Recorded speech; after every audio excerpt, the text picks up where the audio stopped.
இந்தியாவில் பேசப்படுற மத வெறுப்பு பேச்சுகள் அது வெறுமனே ஓட்டு வாங்குறதுக்காக மட்டும் பேசப்படுற பேச்சுகளா? இந்திய சமூகம் அப்படிங்கிறது மத அடிப்படையில் பிளவுபட்டு நிக்குதா? பார்ப்பன மேலாதிக்கம் அது பழைய நிலைக்கு திரும்புதா? மத வெறுப்பு பேச்சு அப்படிங்கிறது தொடர்ச்சியா பேசப்பட்டு இருக்குது. அதனுடைய போக்கு என்ன, அது என்ன மாதிரியான விளைவுகளை ஏற்படுத்தி இருக்குது, அதை எப்படி தீர்க்கிறது அப்படிங்கறது தான் இந்த பதிவுல நம்ம பார்க்க போறோம். பதிவுக்குள்ள போறதுக்கு முன்னாடி சேனலை சப்ஸ்கிரைப் பண்ணுங்க. இந்த பதிவு மேல உங்களுக்கு என்ன கேள்வி இருந்தாலும் கமெண்ட்ல தெரிவிங்க, அதுக்கான விளக்கத்தை கொடுக்கறதுக்கு நான் தயாரா இருக்கிறேன். இந்த பதிவு உங்களுக்கு பிடிச்சிருந்தது அப்படின்னா உங்க நண்பர்கள் அனைவருக்கும் தெரியப்படுத்தி அவங்களையும் பார்க்க சொல்லுங்க, ஷேர் பண்ணுங்க. வாங்க பதிவுக்குள்ள போறோம்.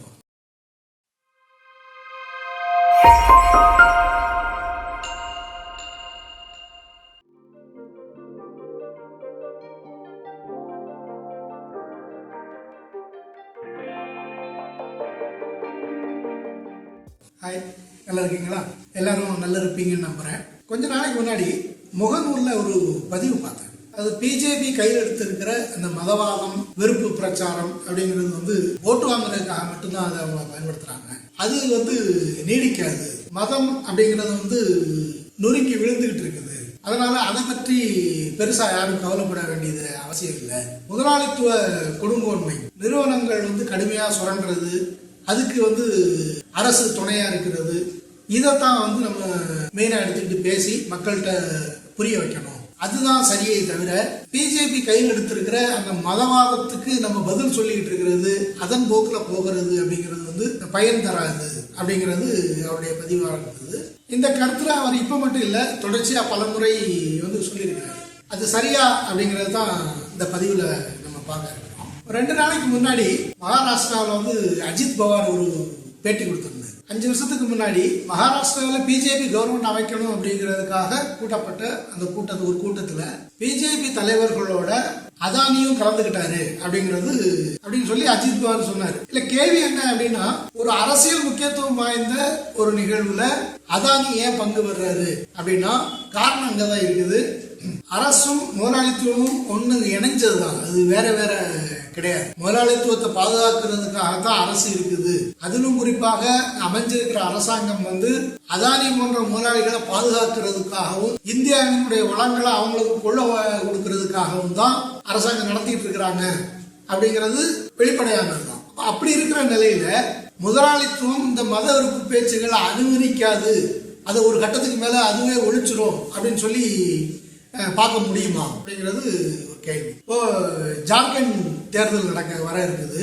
அதை ஒட்டி மத வெறுப்பு பிரச்சாரங்களை ரொம்ப பெரிய அளவுல போய்கிட்டு இருக்கு. இந்த ஜார்க்கண்ட் தேர்தலை ஒட்டி நடத்தப்பட்ட அந்த மத வெறுப்பு பிரச்சாரத்தை 55 கோடி பேர் பார்த்திருக்கிறாங்க அப்படிங்கிறது மலைக்க வைக்கும் செய்தியா இருக்கு. அங்க இருக்கிற விளம்பரங்கள்லாம் ரொம்ப வெளிப்படையா இருக்கு. அங்க நிகழ்த்தப்படுற குற்றங்கள், பாலியல் வன்புணர்வுகள், இதற்கெல்லாம் காரணம் முஸ்லிம்கள் தான் அப்படின்னு சொல்லி தொடர்ச்சியா பிரச்சாரம் பண்ணிட்டு இருக்கிறாங்க. அப்படி குற்ற நடவடிக்கைகள்ல பாலியல் வன்புணர்வுல ஈடுபடுற முஸ்லிம்களுக்கு ஹேமந்த் சோரன் ஆதரவா இருக்கிறாரு அப்படின்னு பிரச்சாரம் பண்றாங்க.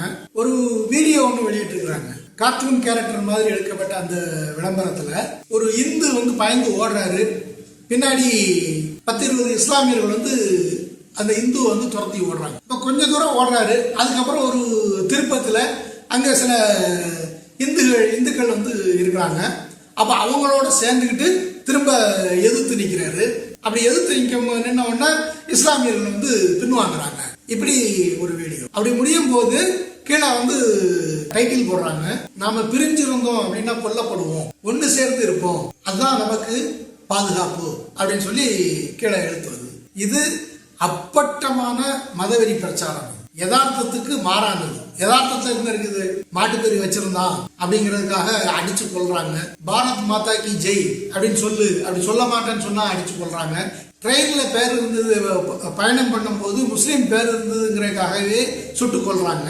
இப்படிலாம் நடந்துட்டு இருக்கிற சூழல்ல தான் இப்படி ஒரு வீடியோ போடுறாங்க. இதுக்கு தேர்தல் கமிஷனோ இல்லை வேற எந்த அமைப்புகளுமோ எந்த கண்டனம் தெரிவிக்கல, அதை தடை செய்யவும் இல்லை, கண்டிக்கவும் இல்லை.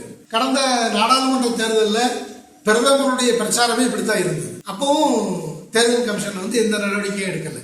இது வெறுமனே அலட்சியமா இருக்கிறாங்க, ஆளும் அரசுக்கு சாதகமா இருக்கிறாங்க அப்படிங்கிற மாதிரி எடுத்துக்கிட முடியாது. ஒருவேளை நாளைக்கே இதுக்கு நேர் எதிரா மாத்தி ஒரு விளம்பரத்தை யாரும் கொடுத்தாங்க அப்படின்னா அதை இந்த தேர்தல் கமிஷனோ இல்ல மற்ற அமைப்புகளும் வந்து கண்டுக்காம இருக்குமா?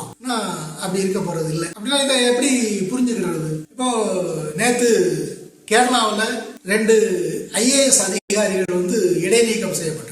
ஏன் இடைநீக்கம் செய்யப்பட்டாங்க அப்படின்னா, அவங்க மல்லு இந்து ஆபீசர்ஸ் அப்படிங்கிற பேர்ல ஒரு வாட்ஸ்அப் குரூப் ஆரம்பிச்சு அதுல மதவாத செய்திகளை வந்து போட்டுக்கிட்டு இருந்தாங்க அப்படிங்கிறது தகவல். அந்த குரூப்ல இருந்ததெல்லாம் யாருன்னா எல்லாருமே IAS ஆபீசர். IAS ஆபீசர்கள் அவங்களுக்குள்ள ஒரு குரூப் ஆரம்பிச்சு அதுல மத ரீதியா பிரச்சாரம் பண்ணிட்டு இருக்கிறாங்க அப்படின்னா அதனுடைய பொருள் என்ன? IAS மாதிரியான உயர் பொறுப்புல இருக்கிறவங்க எல்லாம் வந்து மத அடிப்படையில் செயல்படக்கூடாது அப்படிங்கிறதுக்கு விதியே இருக்கு. IAS ஆபீசர்ஸ் அப்படிங்கிறது வந்து இந்த சாதாரண பதவியா? ஒரே கையெழுத்துல மக்களுடைய வாழ்வை நிர்ணயிக்கக்கூடிய இடத்துல அவங்க இருக்கிறாங்க. அப்ப இது வெளியில தெரிஞ்சதுனால அவங்கள இடைநீக்கம் பண்ணிருக்கிறாங்க. வெளியில தெரியாம இந்த மாதிரி எத்தனை குழுக்கள் இருக்குது, அங்க என்னென்ன விஷ பரப்புரைகள்லாம் பண்ணப்படுது, அந்த விஷ பரப்புரையினால உந்தப்பட்டு எந்தெந்த மாதிரியான ஆர்டர்கள்லாம் அவங்க பொறுப்பு வகிக்கிற துறையில அவங்க போட்டிருக்கிறாங்க அப்படிங்கிறது யாருக்கும் தெரியாது. இதை எப்படி புரிஞ்சுக்கிறது? நம்ம கொஞ்ச நாளைக்கு முன்னாடி கோயம்புத்தூர்ல ஒரு கார்ல கேஸ் சிலிண்டர் வந்து வெடிச்சது. உடனே அது மிகப்பெரிய குண்டு சதி திட்டம், நாட்டுக்கு எதிரான பயங்கரவாத செயல் அப்படிங்கிற மாதிரிலாம் பெரிய அளவுல ஊடகங்கள்ல செய்தி வெளியாச்சு. உடனே NSAல வந்து கைது பண்ணாங்க. அவங்களுக்கு அங்க தொடர்பு இருக்கு, இங்க தொடர்பு இருக்குதுன்னாங்க. இத்தனை மாதங்கள் கடந்தும் அது வந்து ஒரு பயங்கரவாத செயல் அப்படின்னு சொல்லி நிரூபிக்கிறதுக்கு மாதிரியான எந்த சான்றுகளும் கிடைக்கல. அந்த வழக்கு அப்படி தூங்க ஆரம்பிச்சிருச்சு. ஆனா கிட்டத்தட்ட 1 மாசத்துக்கு மேல அந்த செய்தி ஊடகங்கள்ல வலம் வந்துகிட்டே இருந்தது. இங்க கைது, இங்க ரெய்டு, அங்க அவங்கள பிடிச்சிட்டாங்க, இங்க இவங்கள பிடிச்சிட்டாங்கன்னு ஒரு செய்தி வந்துகிட்டே இருந்தது. ஆனா இன்னொரு பக்கம் கொஞ்ச நாளைக்கு முன்னாடி திருப்பூர் பக்கத்துல ஒரு இடத்துல வீட்டுல வந்து தீபாவளி பட்டாசு வெடிப்பு அப்படின்னு சொல்லி செய்தி வந்தது. அந்த தெருவில் இருந்த பல வீடுகள் வந்து அந்த வெடிப்புனால சேதமடைஞ்சது. அந்த படங்களை எல்லாம் பார்த்தோம் அப்படின்னா அது தீபாவளி பட்டாசு மாதிரி இல்ல, தேங்காய் மாதிரி குண்டு குண்டா இருக்குது. ஆனா யாருக்குமே எந்த சந்தேகமும் இதுல வரவே இல்லை. அது வெடிகுண்டா இருக்குமா அப்படின்னு சொல்லி எந்த சந்தேகமுமே வரல. சொல்லி வச்சது மாதிரி எல்லாருமே தீபாவளி பட்டாசு வெடிப்பு அப்படின்னு தான் போட்டாங்க. அதுக்கப்புறம் அந்த செய்தி மறைஞ்சு போச்சு. அதுல உலக அமைப்புகளையும் NSAயோ எந்த விசாரணையும் பண்ணல, அதை அப்படி மூடிட்டாங்க. இதுவே அதுல ஒரு இஸ்லாமிய பெயர் சம்பந்தப்பட்டிருந்தது அப்படின்னா இந்த நிகழ்வுகள்லாம் அப்படி தலைகீழ மாறி. இது வந்து கற்பனையா சொல்றது இல்லைங்க, இப்படித்தான் நடந்துட்டு இருக்குங்கிறத பல நடைமுறை உதாரணங்களோட நம்மளால காட்ட முடியும். காவல்துறை, ஊடகம், உளவுத்துறை இது எல்லாமே வந்து இந்த மாதிரி தான் செயல்பட்டு இருக்காங்க. இது பெரிய விஷயம் அப்படின்னு மட்டும் இல்லைங்க, சின்ன சின்ன விஷயங்கள்ல கூட இப்படித்தான் நடந்துட்டு இருக்கு. திருநெல்வேலி பக்கத்துல ராமையன்பட்டி அப்படின்னு சொல்லி ஒரு சின்ன ஊர், நெடுஞ்சாலை துறையில இருந்து அந்த ஊர்ல ஒரு போர்டு வைக்கிறாங்க. என்னன்னா ராமையன்பட்டி அப்படிங்கிறதுக்கு பதிலா ராமாயன்பட்டி அப்படின்னு சொல்லி போர்டு வைக்கிறாங்க. இது பாக்குறதுக்கு சாதாரணமா தெரியலாம், ஒரே உச்சரிப்புனால நேர்ந்த பிழை அப்படின்னு கூட சொல்லலாம். ஒரு ஊர்ல பெயர் பலகை வைக்கிறாங்க அப்படின்னா அதை சரிபார்க்க வேண்டாமா? சரிபார்க்காம உங்க இஷ்டத்துக்கு எப்படி வேணாலும் வச்சிடலாமா அப்படிங்கிற கேள்வி இருக்குது.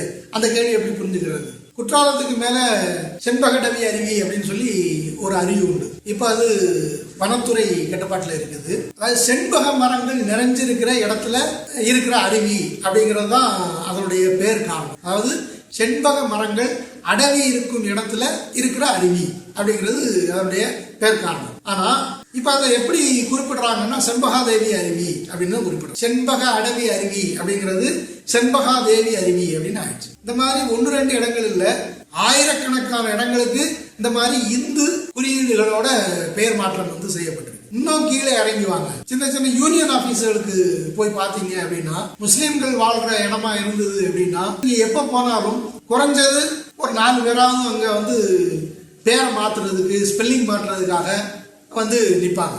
இது திட்டமிட்டு செய்யப்படுற வேலையா அப்படிங்கிற சந்தேகம் வந்து நீண்ட நாளாவே இருக்குது. கேட்டா இஸ்லாமிய பேர்கள் வந்து வாயில் நுழைய மாட்டேங்குது, அதனால தோன்ற மாதிரி எழுதிட்டோம் அப்படின்னு சொல்றதெல்லாம் வந்து ஏற்புடையதா இல்லை. ஏன்னா ஒரு அதிகாரி ஒரு ஆவணத்துல பேரை பதிவு பண்ணணும் அப்படின்னா அதுக்கு தகுந்த சான்றுகளோட அதுக்கான இணைக்கப்பட்ட ஆவணங்களை சரிபார்த்து அதுல இருக்கிறது மாதிரி எழுதணும் அப்படிங்கிறது தான் அவங்களுடைய இன்ஸ்ட்ரக்ஷன். ஆனா இஸ்லாமிய பேர் என் வாயில நுழையல அப்படிங்கிறதுக்காக நான் இஷ்டத்துக்கு எழுதிட முடியுமா அப்படின்னா அப்படி முடியாது.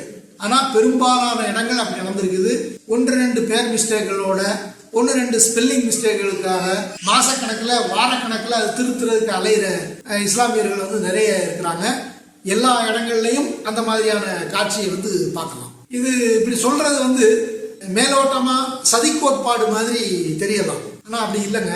நிஜமாகவே இந்த மாதிரியான சூழல் வந்து இங்க இருக்குது, யதார்த்தமா இருக்குது அப்படிங்கிறது தான் உண்மை. இது மாதிரி பல நிகழ்வுகள் வந்து இந்தியாவும் நடக்குது. ஊடகங்கள் எடுத்துக்கிடுங்க. இஸ்லாமிய தீவிரவாதி அப்படிங்கிற பேரை பரப்புறதுல ஊடகங்கள் தான் வந்து பெரும்பங்காற்றிருக்கிறாங்க. இப்பவும் கூட அந்த நடைமுறையை வந்து கொஞ்சம் கூட அவங்க மாத்திக்கிடல. காஷ்மீர்ல ஆயுத குழுக்களோட மோதல் நடக்குது அப்படின்னா காஷ்மீரில் ராணுவத்தினருடன் மோதல், 2 பயங்கரவாதிகள் சுட்டுக் கொலை அப்படின்னு சொல்லி செய்தி போடுவாங்க. இது பிற பகுதிகள் அப்படின்னா ஆயுத குழுக்களுடன் மோதல், 2 மரணம் அப்படின்னு போடுவாங்க. இந்த வேறுபாடை வந்து எங்கிருந்து கண்டுபிடிச்சு அவங்க போட்டாங்க? இது தொடர்ச்சியா நடந்துகிட்டே இருக்கு. இப்ப தீர்ப்பு மன்றங்கள் எடுத்துக்கிடுங்க. பாபரி பள்ளிவாசல் அதனுடைய வழக்கு எடுத்துக்கிடுங்க. அதுல கோயிலை இடிச்சுதான் கட்டினாரு அப்படிங்கிறதுக்கு தொல்லியல் ரீதியா எந்த ஆதாரமும் இல்லை அப்படின்னு சொல்லி கோர்ட் சொல்லுச்சு. அந்த பள்ளிவாசலை இடிச்சது குற்றம் அப்படின்னு சொல்லுச்சு. ஆனாலும் அந்த இடத்த வந்து கோயில் கட்டுறதுக்கு வந்து கொடுக்குறோம் அப்படிங்கிறது தீர்ப்பா சொன்னாங்க. எந்த அடிப்படையில் அந்த தீர்ப்பு கொடுக்கப்பட்டது? சட்டத்தின் அடிப்படையிலையா இல்ல சான்றுகளின் அடிப்படையிலையா? என்ன அடிப்படை இந்த தீர்ப்பு? அது மட்டுமா? அதை தொடர்ந்து வாரணாசி, மதுரா இங்கெல்லாம் வந்து வழக்கு போடப்பட்டிருக்குது.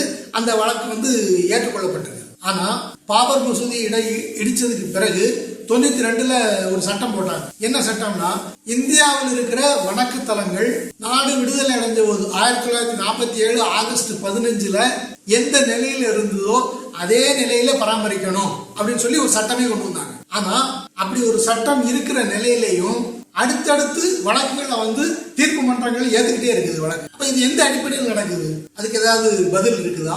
பௌத்த சமண கோயில்கள் இதெல்லாம் இடிச்சிட்டு தான் இந்தி கோயிலை கட்டியிருக்கிறாங்க அப்படிங்கிறதுக்கு ஏராளமான சான்றுகள் இருக்குது. அப்ப அதுக்காக ஒரு வழக்கு போட்டாங்க அப்படின்னா அதுல இது போன்ற தீர்ப்பை அந்த தீர்ப்பு மன்றங்கள் வழங்குமா அப்படின்னு சொல்லி நம்ம ஒரு கேள்வி எழுப்புறோம் அப்படின்னா அதுக்கு என்ன பதில்?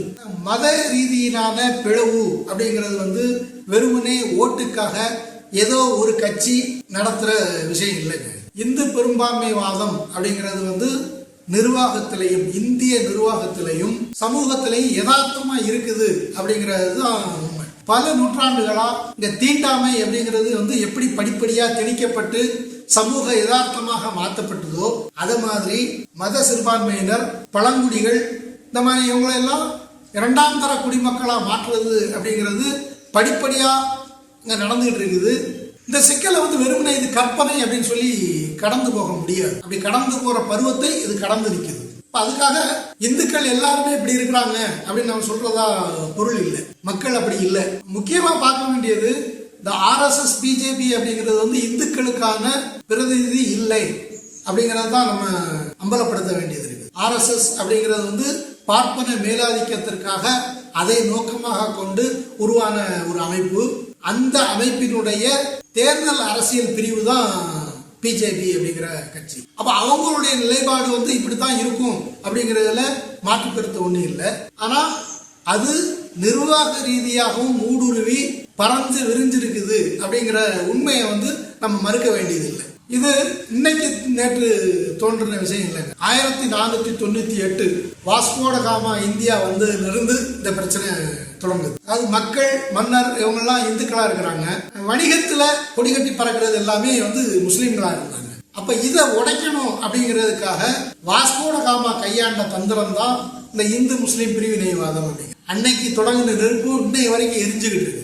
அந்த நெருப்பை RSS BJP வந்து கையில் எடுத்து மிக வேகமாக அதை எரிய வச்சுக்கிட்டு இருக்கிறாங்க. அப்ப இதுக்கு எதிராக நம்ம என்ன செய்யறது அப்படின்னா மத அடிப்படையில திரள்றது இதுக்கான தீர்வு இல்லை.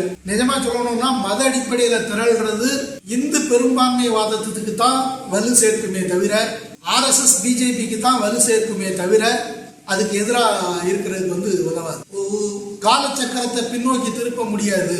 என்னதான் அவங்க முயற்சி பண்ணாலும் 100 ஆண்டுக்கு முன்னாடி இருந்த நிலைமையை இப்போ கொண்டு வர முடியாது அப்படிங்கிறது ஒரு வகையில சரிதான். அப்படி யாராலையும் காலச்சக்கரத்தை பின்னோக்கி திருப்பி 100 வருஷத்துக்கு பின்னால போயிட முடியாது அப்படிங்கிறது உண்மைதான். ஆனா இங்க கேள்வி அது இல்லை. இதனால ஏற்படுகிற விளைவு என்ன அப்படிங்கறதான் நம்ம பார்க்க வேண்டும். மெல்ல மெல்ல சமூகம் அதை நோக்கி நகர்ந்துட்டு இருக்குது. தங்களை அறியாமலே மக்கள் அதுக்கு ஆட்பட்டு இருக்கிறாங்க அப்படிங்கிறது தான் உண்மை. தமிழ்நாட்டில் கூட ஒரு இஸ்லாமிய பேர் வாங்கிய ஒருவர் ரொம்ப சுலபமா வாடகைக்கு வீடு பிடிச்சிட முடியாது அப்படிங்கிற நிலை இங்க நிலவு துவங்கி இருக்குது அப்படிங்கிறத நம்ம மறுத்துட முடியாது. இதுக்கு தீர்வு என்ன அப்படின்னா, மதங்களை கடந்து வர்க்க அடிப்படையில் எல்லாரும் ஒன்றுபடணும். ஒன்றுபட்டு எல்லா அரசு துறைகளும் எல்லா அரசு அதிகாரிகளும் எந்த துறையா இருந்தாலும் சரி எல்லா அரசு துறைகளும் இது போன்ற செயல்களுக்கு பொறுப்பேற்றுக்கிறதும் தவறு அப்படின்னா அது அவங்களை உடனடியாக தண்டிக்கிறதுக்குமான சூழல்களை ஏற்படுத்த போராடணும். சட்டம் இயற்றுவது மட்டும் போதுமா அப்படிங்கிறது கேள்வி இல்லை. ஆனா அப்படி ஒரு சூழல் ஏற்படணும். அது தீர்ப்பு மன்றங்களா இருந்தாலும் சரி, அவர்களுடைய தீர்ப்பு சட்டப்படி இல்லை, சட்டத்துக்கு அப்பாற்பட்டு தன்னுடைய விருப்பத்துக்கு ஏற்ப அவங்க தீர்ப்பு அமைச்சிருக்கிறாங்க, தீர்ப்பை சொல்லியிருக்கிறாங்க அப்படின்னு தெரிஞ்சதுன்னா அந்த தீர்ப்பை நீக்கிறதுக்கும் அப்படி தீர்ப்பு சொல்லி அவங்கள தண்டிக்கிறதுக்கும் வழிவகை செய்யப்படணும். அப்படி எல்லா துறைகளையும் பொறுப்பேற்க வைப்பதும் தகுந்த தண்டனையை கொடுக்க வைக்கிறதும் தான் இதுக்கான தீர்வா இருக்க முடியும். மாறாக மத அடிப்படையில் இணையிறது ஒருபோது இதுக்கான தீர்வை தராது அப்படிங்கிறது தான் சொல்லுடைய நிலைப்பாடு. மீண்டும் அடுத்த ஒரு பதிவில் பார்க்கலாம். நன்றி.